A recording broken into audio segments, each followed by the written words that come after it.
Alright, fellas. Looks like I screwed up and forgot to turn the mic on the camera. So we're out here at the C350. I got this. I picked up this tailgate because the other one was all rotted out and it didn't have any glass in it. So I don't know how long it's been snowing and raining inside of this thing. It's pretty rough at the back edge there. We're just looking at where I spliced in all the wiring. There was one wire left. The other one wasn't hooked up either. I'm not sure what that is. I thought it was just for the rear defrost because I don't have a defrost switch in my dash. So maybe you guys have an idea. The other connector is 3 wires. You can go take a look at the old tailgate. They were just spliced, I think. I don't think this C350's had a plug. I think the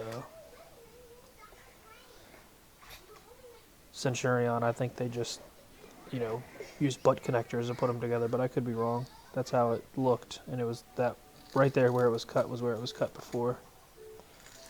Is there anything inside of here worth saving? I think I'll try to get the badge off, or the badge is, but the bottom's pretty rusted out. I don't have the key, so I don't know if it's worth trying to get the switches out of there, or the regulator, or the motor. I didn't test the motor or anything. But this is how I've been rolling the window up and down since I haven't been able to use it. Just connect that right to a battery.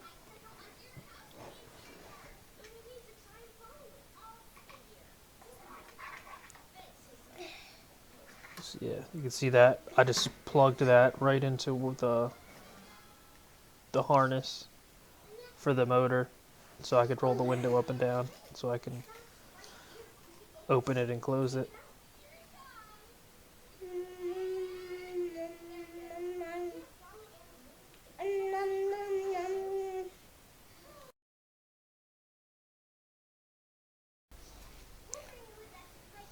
Alright, we're going to get under here and see what we can do about this fuel pump. We're going to try to hotwire it.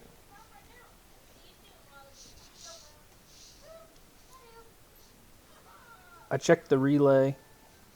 I haven't checked the fuel selector switch in the dash yet, but I'm getting power at the relay, and if I ground the coil on the relay with the key on, I'll get the relay to work and send power out. But I haven't gotten into there to check the switch yet. But that wire looks like it's chewed on right there.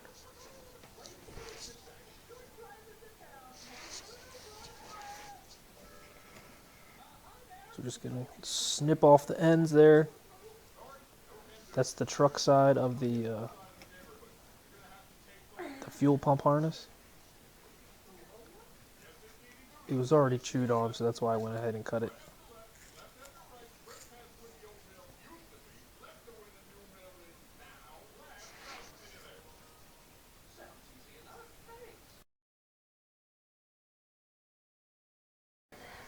Alright, so I just crimped some bullet connectors on the end of that fuel pump harness, the truck side, so I can connect 12-volt power right to the pump.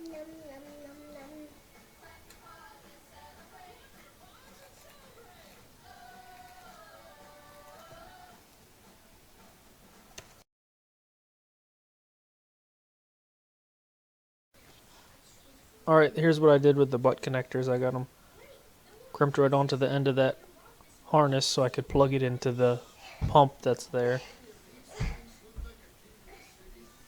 There's the pump.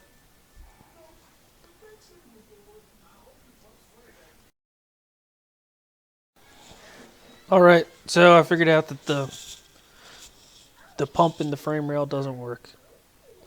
So I was working Now it's dark out, obviously, but I was working on trying to hook up a pump that I had already. It's a Super Duty style pump for a 7.3 Super Duty diesel. This is the return line. It's a 5/16 quick connect back there, which happens to be the same size as what the pump connects to on the truck.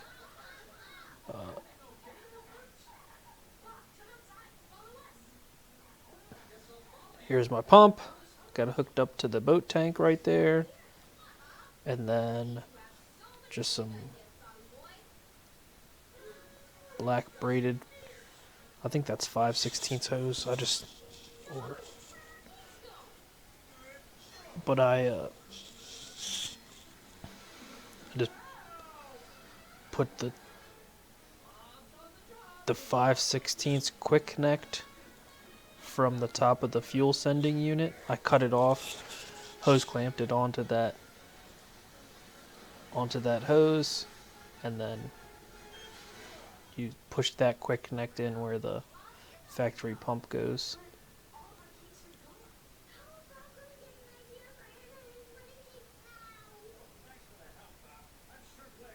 There's some footage of the nice rust holes in the floor there.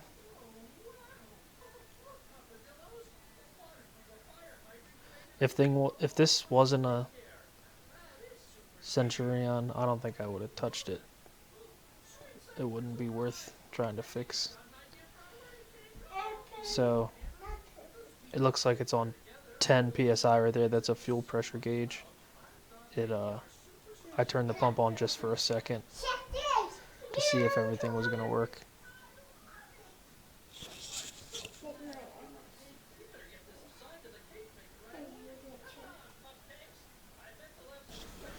Alright, here we go. I'm hooking up the positive cable to that pump right now, right to the battery. Then we'll get a shot of the fuel pressure regulator here in a second, or the fuel pressure gauge. It's really hard to see. That's right at 30 psi.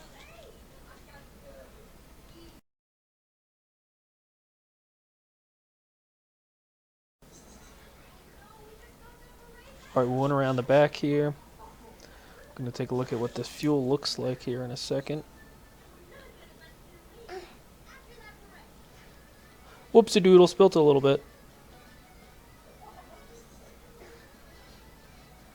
Doesn't look all that bad. It's relatively clear and yellow. It's not real brown.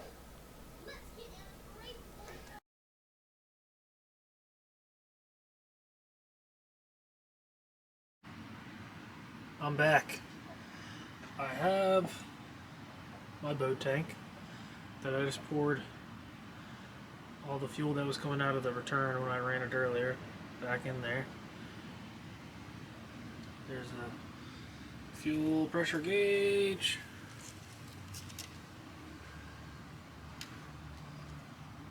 It's hard to read the glare. And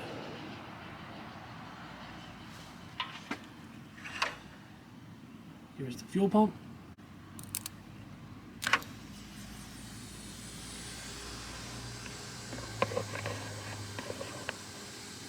Here's my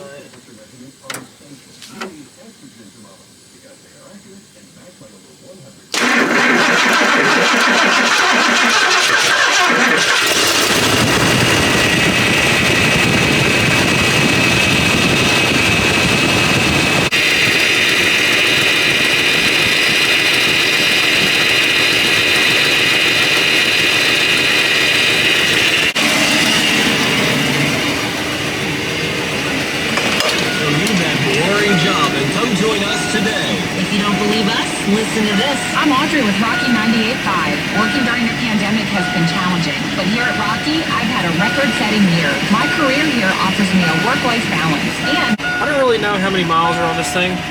It says 43,242, but I'm assuming it's at least 143. The back seat looks okay. It's kind of dirty in here. There's no headliner. It's all ripped out. And I got a back window now, which is good.